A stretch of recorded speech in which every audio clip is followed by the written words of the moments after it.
حضرت طفیل توسی اپنے گھوڑے میں سوار ہو کر کے جا رہے بنا تھا کہیں محمد کی آواز میرے کانوں میں نہ پہنچ جائے، محمد کی آواز میرے کانوں میں نہ پہنچ جائے۔ حضرت طفیل توسی نے اپنی جو ہے روئی کانوں میں دونوں روئی ٹھوس لیے، دونوں کانوں میں اپنی روئی لگا لیے، کہیں محمد کی آواز میری کانوں میں نہ پہنچ جائے۔ صلی اللہ علیہ وسلم محمد بڑا جادوگر ہے، محمد بڑا مجنون ہے، وہ باپ کو بیٹا سے جدا کر دیتا ہے، بیٹا کو باپ سے الگ کر دیتا ہے۔ وہ جاتا ہے دیکھتا ہے کہ نبی اکرم صلی اللہ علیہ وسلم قبلے کی طرف اٹھ کر کے نماز پڑھ رہے ہیں۔ اس نے اپنے گھوڑے کو سواری کو روک لی اور اس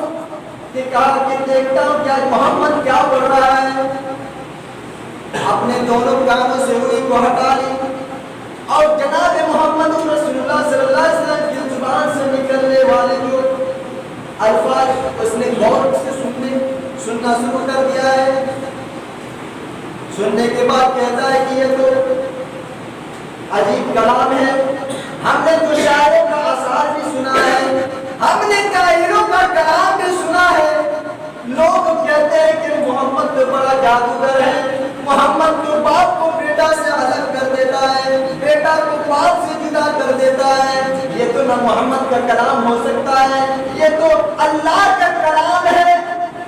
نبی اکرم صلی اللہ علیہ وسلم کی نماز ختم ہونے کا انتظار کر رہا ہے، جیسے اللہ کے نبی جناب محمد رسول اللہ صلی اللہ علیہ وسلم جیسے ہی سلام پھرتے ہیں، السلام علیکم ورحمۃ اللہ، السلام علیکم ورحمۃ اللہ، حضرت طفیل توسی نبی کے قدموں میں گر جاتا ہے اور گرنے کے بعد کہتا ہے اے اللہ کے نبی صلی اللہ علیہ وسلم، آپ کو لوگ کہتے ہیں کہ بڑا جادوگر ہے، بڑا مجنون ہے، بڑا دیوانہ ہے، باپ کو بیٹا سے الگ کر دیتا ہے۔ ہم نے شاعروں کا آثار بھی سنا ہے، ہم نے کاہنوں کا کلام بھی سنا ہے، نہ یہ کوئی من گھڑت چیز ہے۔ ہاتھ یہ کلمہ الاسلام، اے اللہ کے نبی صلی اللہ علیہ وسلم، اس قرآن سے ہمارا بھی رشتہ جوڑ دیجئے، اس قرآن سے ہمارا بھی رشتہ ہموار کر دیجئے۔ دیکھتے ہیں قرآن سننے کی آواز سے کافر، حضرت طفیل توسی کافر ہے، مسلمان نہیں ہے، لیکن نبی اکرم صلی اللہ علیہ وسلم کی قرآن کی آواز سننے کے بعد کہنے لگتا ہے کہ اللہ کے نبی صلی اللہ علیہ وسلم اس قرآن سے بھی ہمارا رشتہ جوڑ دیجیے، اس قرآن کریم سے بھی ہمارا رشتہ ہموار کر دیجیے، اور وہ اسلام قبول کر لیتا ہے۔